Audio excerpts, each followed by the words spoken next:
Shalom saudara-saudaraku kasih dalam Tuhan kita Yesus Kristus. Kembali lagi berjumpa dengan saya pada kesempatan yang baik ini. Masih dalam seri khotbah kemenangan dalam iman sesuai dengan nama akun TikTok dan channel YouTube saya. Di video pertama saya berbicara mengenai visi misi kemenangan dalam iman dan juga mengapa iman itu penting bagi kita orang-orang percaya agar supaya kita hidup berkemenangan dalam iman. Video yang kedua ini saya akan berbicara mengenai sumber-sumber iman kita atau apa saja yang membuat iman kita kuat dan bisa bertumbuh. Nah, sumber pertama dari iman kita adalah Alkitab atau firman Tuhan. Ya, seperti di dalam Roma 10 ayat 17 berkata, jadi iman timbul dari pendengaran dan pendengaran oleh firman Kristus. Jadi, saudara-saudaraku, iman kita itu akan timbul oleh karena pendengaran kita akan firman Tuhan. Ya, jadi perbanyaklah kita membaca firman Tuhan, mendengarkan firman Tuhan, membaca Alkitab atau mendengarkan khotbah-khotbah, datang beribadah sehingga hati dan pikiran kita dipenuhi oleh firman Tuhan dan melalui firman Tuhan itu iman kita akan timbul. Nah, yang kedua adalah sumber dari iman kita itu adalah Allah yang Esa itu sendiri ya, yang kita kenal lewat 3 pribadi, yaitu Allah Bapa, Allah Anak atau Yesus Kristus dan juga Roh Kudus. Ya, kita baca di dalam Roma 11 ayat 36, Roma 11 ayat 36, sebab segala sesuatu adalah dari Dia dan oleh Dia dan kepada Dia. Bagi Dialah kemuliaan sampai selama-lamanya. Ya, jadi Allah Bapa itu adalah sumber dari segala sesuatu. Ya, termasuk iman kita juga. Nah, yang kedua adalah Allah Anak atau Yesus Kristus. Kita baca dalam Ibrani 12 ayat 2. Marilah kita melakukannya dengan mata yang tertuju kepada Yesus yang memimpin kita dalam iman dan yang membawa iman kita itu kepada kesempurnaan yang dengan mengabaikan kehinaan, tekun memikul salib, ganti sukacita yang disediakan bagi Dia yang sekarang duduk di sebelah kanan takhta Allah. Ya, jadi selain Allah Bapa, Yesus Kristus juga adalah sumber iman kita. Nah, yang ketiga adalah Roh Kudus. Dalam 1 Korintus 12 ayat 9 dikatakan, kepada yang seorang roh yang sama memberikan iman, dan kepada orang lain roh yang sama memberikan karunia untuk menyembuhkan. Ya, itulah sumber iman kita yang kedua adalah Allah. Nah, yang ketiga adalah sumber iman kita itu adalah doa. Ya, dalam Markus 9 ayat 22 sampai 24 dikatakan ayat 22, dan seringkali roh itu menyeretnya ke dalam api ataupun ke dalam air untuk membinasakannya. Sebab itu jika engkau dapat berbuat sesuatu, tolonglah kami dan kasihanlah kami. Jawab Yesus, katamu jika engkau dapat, tidak ada yang mustahil bagi orang yang percaya. Ayat 24, segera ayah anak itu berteriak, aku percaya, tolonglah aku yang tidak percaya ini. Jadi ayat ini, firman Tuhan ini bercerita tentang seorang ayah yang anaknya itu dirasuki setan, dirasuki oleh roh jahat dan menyebabkan anaknya itu bisu. Nah,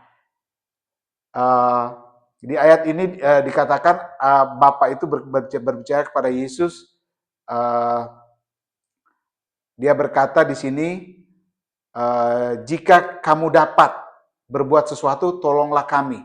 Terus Yesus berkata, katamu jika engkau dapat, ya jadi eh,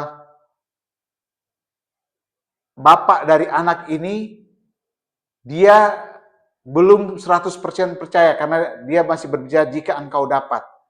Nah, makanya akhirnya bapak itu berkata kepada Yesus, ya, aku percaya, tolonglah aku yang tidak percaya ini. Jadi sama seperti kita juga, kalau kita dalam keadaan ragu-ragu atau merasa kurang percaya, kita bisa berdoa kepada Tuhan Yesus, minta tolong. Ya, kita berdoa, Tuhan Yesus, tolonglah aku yang tidak percaya ini. Ya, dan setelah itu kita akan menerima apa yang kita doakan, ya. Jadi kita akan menerima iman itu, ya, sehingga anak itu anak dari bapak yang meminta kepada Yesus untuk tolonglah aku yang tidak percaya ini, sehingga anaknya bisa disembuhkan. Nah, yang keempat, sumber daripada iman atau yang menguatkan iman kita adalah pelayanan dan persekutuan. Ya, Roma 1 ayat 11 sampai 12 dikatakan, sebab aku ingin melihat kamu untuk memberikan karunia rohani kepadamu, guna menguatkan kamu, yaitu supaya aku ada di antara kamu dan turut dikuatkan oleh iman kita bersama, baik oleh imanmu maupun oleh imanku. Jadi saudara-saudaraku, pada saat kita bersekutu bersama, beribadah bersama, melayani bersama dengan orang-orang percaya, iman kita akan kita saling menguatkan. Ya, jadi jangan menghindari pertemuan-pertemuan ibadah atau bersekutu dengan orang-orang yang percaya. Dalam Ibrani 10 ayat 24-25 dikatakan, dan marilah kita saling memperhatikan supaya kita saling mendorong dalam kasih dan dalam pekerjaan baik. Janganlah kita menjauhkan diri dari pertemuan-pertemuan ibadah kita, seperti dibiasakan oleh beberapa orang. Tetapi marilah kita saling menasehati dan semakin giat melakukannya menjelang hari Tuhan yang mendekat. Ya, jadi saudara-saudaraku, agar supaya iman kita bertumbuh, iman kita dikuatkan, kita harus selalu terlibat dalam persekutuan dengan orang percaya dan juga di dalam pelayanan, sehingga kita bisa saling menguatkan. Ya, ibarat api, kalau kita cuma sendiri, kita lama-lama akan mati. Tapi kalau api itu berkumpul, nah itu akan bisa menyebabkan api yang besar atau iman yang lebih besar lagi. Karena kita sering atau mau bersekutu dengan orang-orang yang percaya. Nah, yang selanjutnya adalah, yang kelima adalah, yang membuat iman kita bertumbuh adalah pencobaan dan penderitaan. Ya, mungkin saudara-saudara merasa kurang enak ya, aduh, pencobaan atau penderitaan. Justru di tengah-tengah pencobaan, di tengah-tengah penderitaan, kita semua orang pasti akan datang kepada Tuhan dan mengandalkan Tuhan lebih lagi. Ya, jadi pencobaan itu, penderitaan itu justru akan memperkuat iman kita. Ya, mari kita baca dalam Yakobus 1, 2, sampai 3. Saudara-saudaraku, anggaplah sebagai suatu kebahagiaan apabila kamu jatuh ke dalam berbagai-bagai pencobaan. Sebab kamu tahu bahwa ujian terhadap imanmu itu menghasilkan ketekunan. Ya, jadi kan di bagian terakhir dikatakan ujian terhadap imanmu itu akan menghasilkan ketekunan. Ya. Dalam 1 Petrus 1 ayat 6 sampai 7 juga dikatakan, bergembiralah akan hal itu sekalipun sekarang ini kamu seketika harus berduka cita oleh berbagai-bagai pencobaan. Maksud semuanya itu ialah untuk membuktikan kemurnian imanmu yang jauh lebih tinggi nilainya daripada emas yang fana, yang diuji kemurniannya dengan api. Sehingga kamu memperoleh puji-pujian dan kemuliaan dan kehormatan pada hari Yesus Kristus menyatakan dirinya. Jadi dikatakan di sini, saudara-saudaraku, ketika kita mengalami berbagai pencobaan, duka cita, disitulah iman kita dibuktikan dan akan dimurnikan seperti emas, ya. Dan bahkan dikatakan di sini jauh lebih tinggi nilainya daripada emas. Ya, oke. Ya, jadi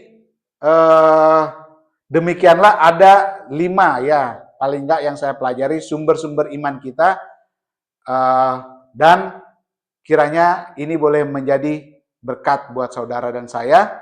Dan di video selanjutnya saya akan berbicara mengenai objek daripada iman kita. Ya, setelah itu saya juga akan membuat video mengenai hasil daripada iman itu apa. Apa aja yang akan kita dapatkan, akan kita nikmati sebagai orang-orang percaya. Nah, dan yang tidak kalah penting adalah apa saja yang membuat iman kita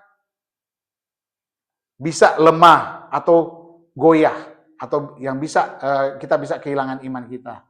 Ya, jangan sampai itu terjadi bagi kita orang-orang percaya. Ya, jadi itu juga sangat penting kita pelajari. Ya, jadi kiranya video ini bisa menjadi berkat, dan apabila itu menjadi berkat, ya tolong bisa di-follow akun saya ini, ya di-like dan juga mungkin di-repost agar supaya boleh menjadi berkat juga bagi orang lain. Tuhan Yesus memberkati kita semua.